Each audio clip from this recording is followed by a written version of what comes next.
tú sabes acá cómo puedo ver cuántos están chateando, o si hay alguien o no. Se supone que acá, ¿no? Yo le di chat, pero acá se supone que deben aparecer, ¿no? Ay, sí, no sabría lo que te he dicho, no he manejado Ujú. nunca la... Vale, vale. De hecho, antes ahí estás grabando. Ujú. Sí.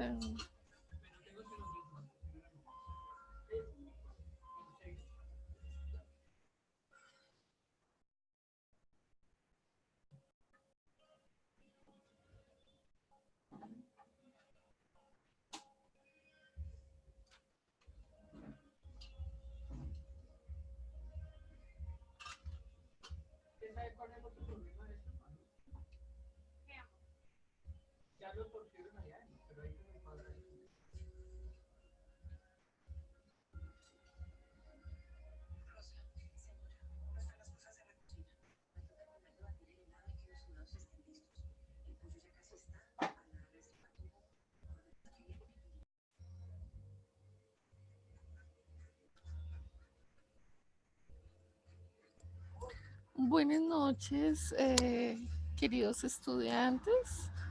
Estaba preguntando en el chat si había alguien en línea. Estaba esperando unos minutos para darle tiempo a los estudiantes para que se conectaran, pero pues al parecer no sé si hay alguien en la línea o no.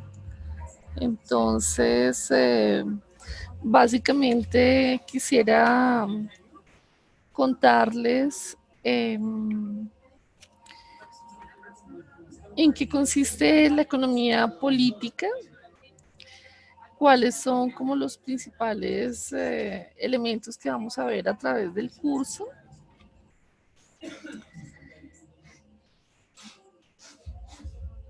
Entonces, en primera instancia, quiero contarles que vamos a ver el libro del catedrático Manuel Colmeiro, en la tercera edición. Es un profesor de la catedrático de la Universidad de Madrid. En su libro vamos a encontrar, es un análisis por categorías, eh, donde vamos a encontrar en la primera parte es un análisis general de qué es la economía política, de qué es el progreso económico, de si la economía política es una ciencia o no es una ciencia, cuál es el objeto principal de la economía política y cuáles son sus fines. También encontraremos la relación que hay entre la economía política y la moral.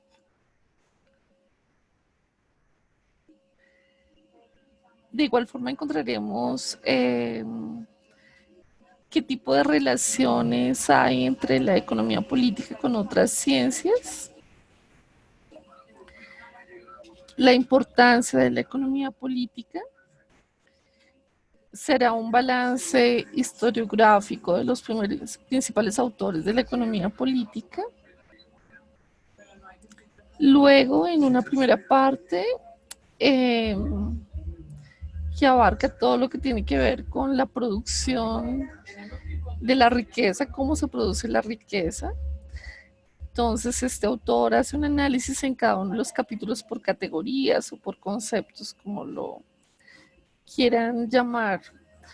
Entonces, habrá un primer capítulo donde se profundizará el concepto de riqueza. Luego un capítulo 2 donde se hará un análisis de la utilidad, los diferentes tipos de utilidad. Luego lo que significa el concepto de valor, el valor que se le da a las mercancías, que como ustedes saben, eh, hay dos grandes conceptos que son qué es el valor de uso. El valor de uso es básicamente el valor que yo le doy a las mercancías de acuerdo al nivel de satisfacción que esa mercancía me proporcione. Y un valor de cambio que consiste básicamente en la cantidad de dinero que puedo obtener al vender esa mercancía, ¿no? Es decir, en cuánto valoran los otros agentes una mercancía. Entonces, estos dos conceptos son totalmente distintos y es importante tener claridad dependiendo del autor que aborde el concepto. Las categorías de oferta y demanda que son pues fundamentales.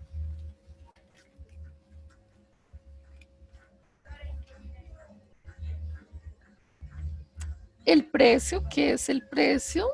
Si es un instrumento que nos proporciona información acerca de si un bien es escaso o es abundante, tal vez, o si el precio es fijado según la oferta y la demanda, o si el precio es fijado por agentes monopolizadores, o qué significa el precio para una economía y cómo se determinan y cuál es la función de los precios en una economía.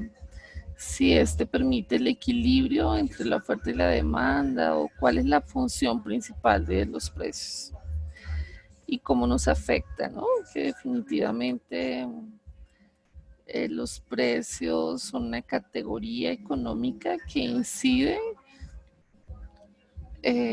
positivamente o negativamente para que los agentes puedan satisfacer sus necesidades. La producción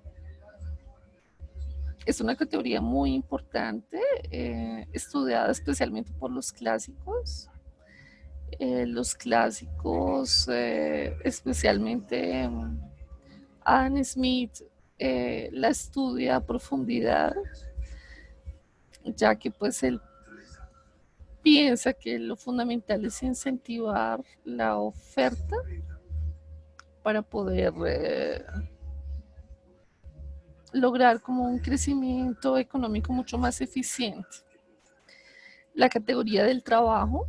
El trabajo es fundamental en los procesos de acumulación, ya que si el valor de las mercancías, según los clásicos, está determinado por la cantidad de trabajo que se utilizó en la elaboración de las mercancías, evidentemente esto es lo que hace que la clase social capitalista pueda acumular capital y por consiguiente lograr como un efecto multiplicador en toda la economía. La libertad del trabajo. La libertad del trabajo ha sido defendida por muchos autores, pero también al darnos cuenta que el trabajo es el factor de producción fundamental para que un capitalista pueda aumentar o disminuir su riqueza, la convierte en un bien preciado. Así que Marx nos llama la atención sobre de qué manera las clases altas o los dueños de los factores de producción explotan, extraen de los trabajadores un margen de ganancia llamado plusvalía, ¿no? Como a través de la enajenación del trabajador, la acumulación del capital puede ser mucho más exponencial. Luego, lo que significa la propiedad, ¿no? ¿Quiénes son los dueños de la propiedad? ¿Qué ventajas tienen la clase poseedora de propiedades? Entonces, dependiendo de la época histórica, por ejemplo, en la Edad Media, el dueño de la tierra era el señor feudal. Luego pasamos a una etapa industrial donde el dueño de los factores de producción es el capitalista, ¿no? Que alquila una tierra, que alquila una mano de obra para poder maximizar los bienes que se producen en su fábrica, ¿no? Y ser mucho más eficientes. La división del trabajo, ¿no? Un concepto analizado por Adam Smith y David Ricardo. Estos autores clásicos resaltan la importancia de la división del trabajo en la medida que de esta manera podemos ser más eficientes y producir en serie, ¿no? Producir mucho más bienes y servicios. Reduciremos nuestros costos de producción y este fue el factor fundamental de crecimiento de las economías de comienzos del siglo XIX.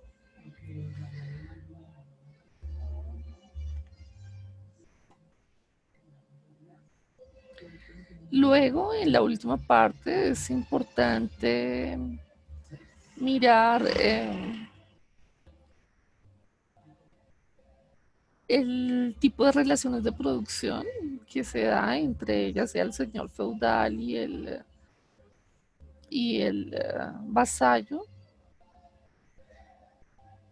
Luego pasamos a comienzos del siglo XIX, donde la relación de producción era cómo era la relación entre ese señor capitalista, dueño de la fábrica, con el trabajador o el proletariado, ¿no?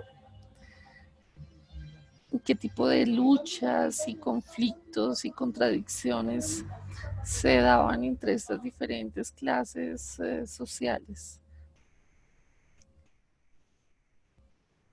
Entonces, el interior, analizar el interior de la industria fabril en, en estos momentos de tanta innovación es fundamental.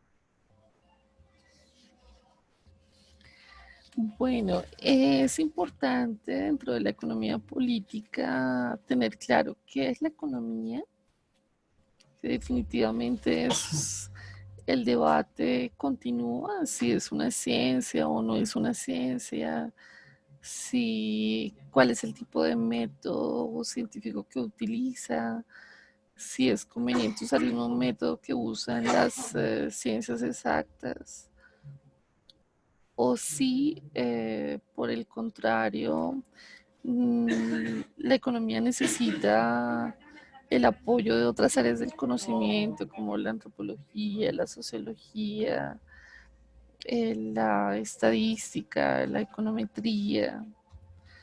Entonces es un debate que aún sigue vigente, pero que definitivamente la economía ha logrado con el paso del tiempo y con su evolución eh, tomar la importancia que se merece, ¿no?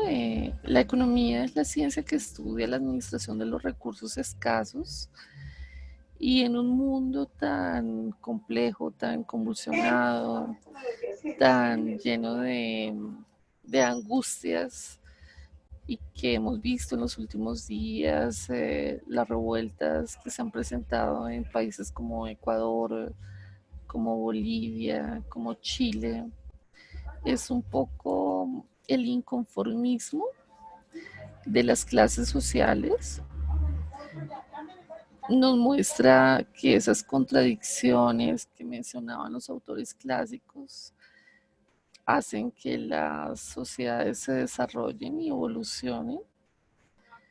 Por eso es necesario seguir estudiando temas como estos, ¿no? Que tienen que ver con economía política. La diferencia entre la economía política y la economía tradicional es que la economía tradicional es demasiado parcializada, que mira solo como hacia un camino que no se bifurca, mientras que la economía política se apoya en otras áreas del conocimiento como la psicología, la econometría, la estadística, la historia. Entonces, esos autores clásicos, lo más importante es que lograron tener una visión mucho más amplia del mundo, de la sociedad que vivían, ¿no? Esa herencia es fundamental para el mundo de hoy, ¿no? Que estamos viviendo, ¿no? Y dejar de ser sociedades como tan pasivas, tan conformes. Y para eso sirve la economía política, ¿no? Para tener un pensamiento crítico, para reflexionar sobre los acontecimientos histórico-económicos que suceden día a día y darles una nueva organización, poderlos sistematizar, poderlos analizar, comprenderlos mejor y establecer puentes entre los sucesos del pasado y los sucesos del presente.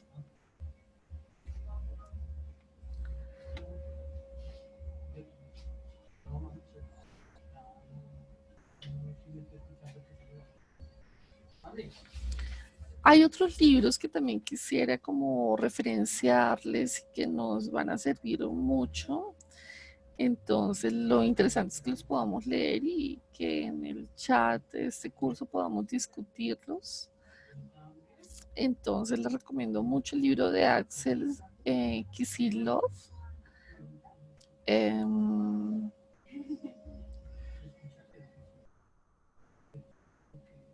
el libro de Homero Cuevas es sobre teorías económicas de mercado.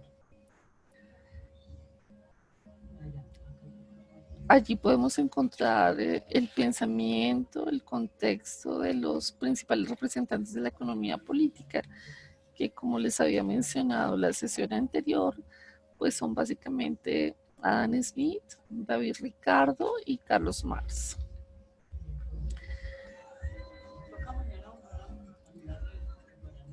Adam Smith nació en 1723 y muere en 1790. El libro más importante es su tratado, es una investigación sobre la riqueza y la naturaleza de la riqueza de las naciones.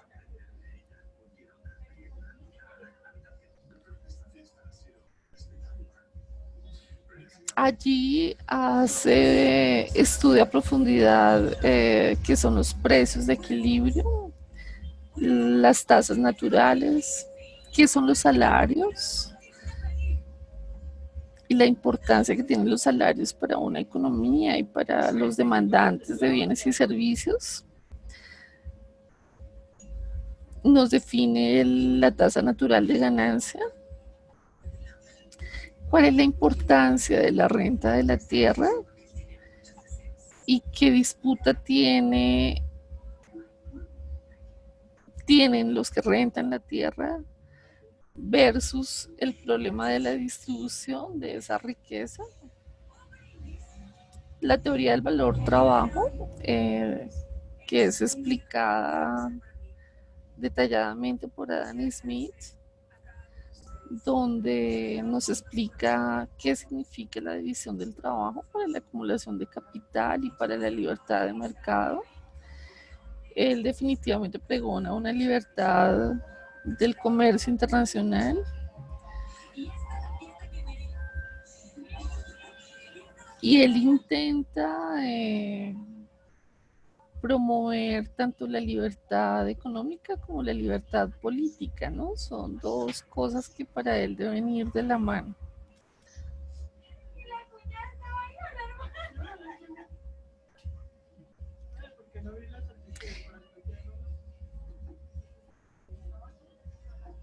El debate, él estudia a profundidad el debate sobre el origen del intercambio, sobre el origen de la riqueza y las controversias que hay alrededor de estos temas. Analiza la génesis del dinero, la ley del valor, cómo el trabajo es la fuente única de valor de las mercancías. Esos son como los grandes temas que aborda Adam Smith en sus tratados y en los libros que podemos encontrar escritos por otros autores donde estudian su pensamiento. David Ricardo nace en 1772 y muere en 1823. Su principal libro son Principios de Economía Política y Tributación. Lo que tenemos que tener claro es que Adam Smith vivió en una época todavía muy feudal, muy primitiva. Era otra sociedad distinta a la de David Ricardo, que alcanzó a vivir en una parte de esa sociedad preindustrial y luego alcanza a ver el capitalismo como en su máximo esplendor. Entonces David Ricardo, él, si bien ha leído a Adam Smith y esa estructura teórica le sirve de base, intentará profundizar en un tema fundamental que tiene que ver cómo se distribuye esa riqueza y cómo logramos mayor igualdad en esa distribución, ¿no? Una distribución que él propone debería ser mucho más equitativa. Entonces él estudia las variaciones de salarios, las variaciones de precios, estudia la categoría del valor, nuevamente, la riqueza, eh, aporta no solo la renta, que la renta de la tierra es importante, sí, pero esa renta es diferencial, ¿no? Es extensiva y es intensiva. Es como obtienes mayor renta cuando la tierra es mucho más fértil y obtienes menos renta cuando la tierra es más improductiva o está más alejada de los centros urbanos. Eh, entonces, este elemento es nuevo en el análisis teórico. La naturaleza de la renta del suelo estudia el comercio internacional nuevamente, igual que David Adam Smith. Analiza un poco más a profundidad los impuestos y todo lo que tiene que ver con el gasto público.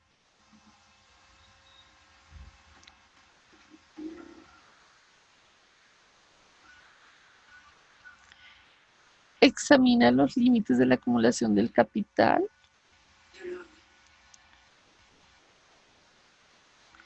Y luego pues llega definitivamente, como todos los autores, el declive de la escuela ricardiana,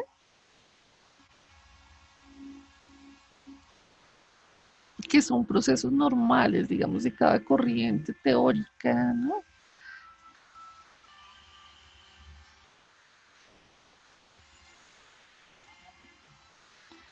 Y estos dos autores lo que tienen en común es que declaran indiscutiblemente el triunfo del capital, ¿no? El triunfo del capitalismo, ¿no?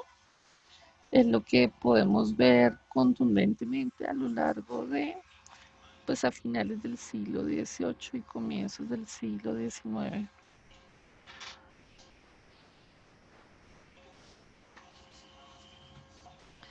Ya esto le dará paso a autores que si bien son clásicos, pero que no pertenecen a la escuela clásica, como son Malthus, que propone una teoría poblacional.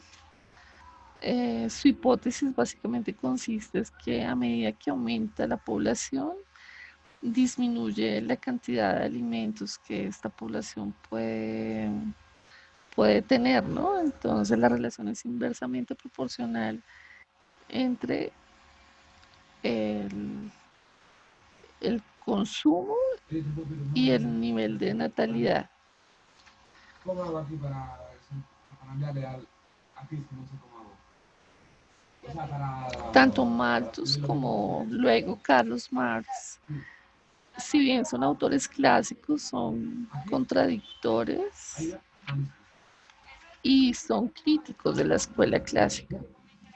Carlos Marx tendrá que leer al detalle los tratados de Adam Smith y David Ricardo para poder escribir su obra cumbre, El Capital, que es un tratado maravilloso desde todo punto de vista, que si bien es un poco denso, pero sí es interesante que también lo miremos con crítica, sin diosificar, sin fetichar, no, sin hacer fetiche de estas doctrinas, sino que el objetivo de este curso sea hacer un análisis serio, riguroso y, y poder hacer críticas, contradecir a estos grandes autores sin arrodillarse ante ellos, ¿no?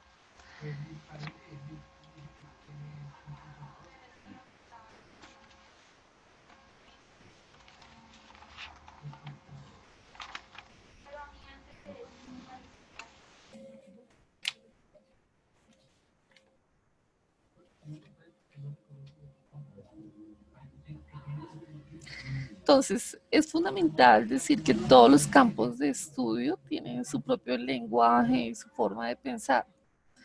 Los matemáticos, por ejemplo, pues hablan de idiomas, de integrales, de espacios vectoriales. Los psicólogos hablan tal vez del yo, del ello, de las disonancias cognitivas. Los abogados emplean la jurisdicción, la interpretación. La economía no difiere de eso, ya que emplea términos fundamentales como la oferta, como la demanda, como la elasticidad, como la ventaja comparativa, como el excedente del consumidor, la pérdida de peso muerto.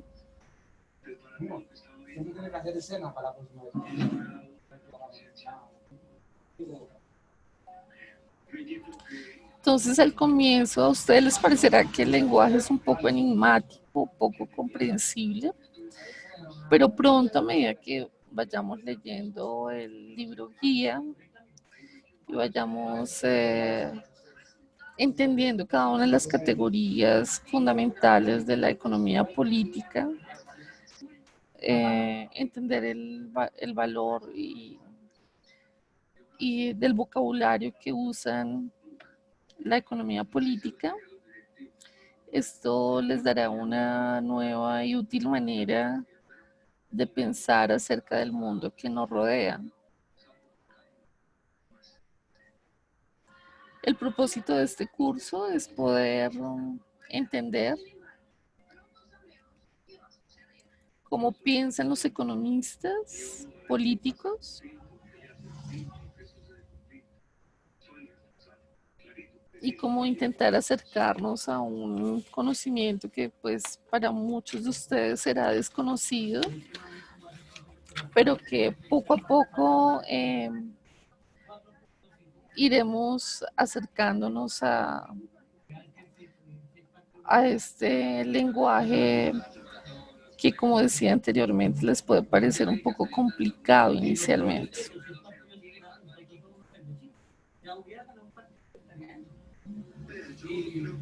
Entonces es muy importante que toda esta teoría no sea una teoría muerta,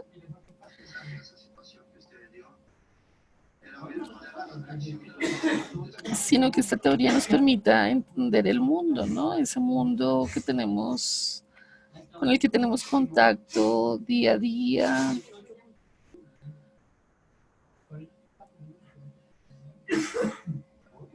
Y que podamos transformarlo, ¿por qué no? Los economistas tratamos de abordar con objetividad científica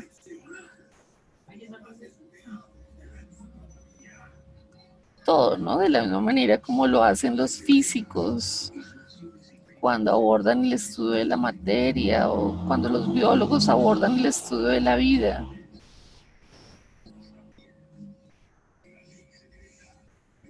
Los economistas intentan construir teorías, recabar datos, sistematizar datos, analizarlos, tratando de comprobar o refutar sus teorías. Así que esa es la invitación a lo largo de este curso, que podamos escuchar la voz de estos grandes pensadores clásicos, pero que también los cuestionemos, los confrontemos y les hagamos preguntas.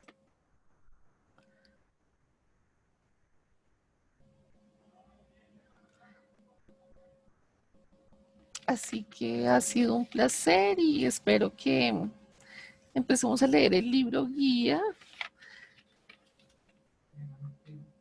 durante la semana, que puedan leer el material que está en el aula virtual. Ahí están todas las instrucciones del primer momento, de qué lecturas hay que hacer, de qué actividades deben hacer, y que cualquier duda a lo largo de la semana me la hagan saber. Mi nombre, les recuerdo, es Claudia Janet Castelblanco Bedoya. Mi correo institucional es claudia.casteblanco@ugc.edu.co. Cualquier duda, estoy disponible las 24 horas. Pero pues espero que la próxima sesión ya hayamos leído por lo menos mínimo las 20 primeras páginas del libro de Manuel, y que podamos en este espacio conversar, encontrarnos para conversar y para intercambiar saberes, dudas e interrogantes. Entonces, para la próxima clase, pues la tarea es que leamos los primeros 5 capítulos de la introducción, que es capítulo 1 del progreso económico, el segundo es qué es la economía política, el tercero, economía política es una ciencia, el cuarto, objeto y fin de la economía política. Leamos hasta el cuarto para la próxima clase, con eso nos reunimos a conversar qué dudas e interrogantes puedan tener sobre estos 4 capítulos. Ha sido un placer y nos volvemos a ver por este mismo espacio. Mil gracias por escucharme. Gracias.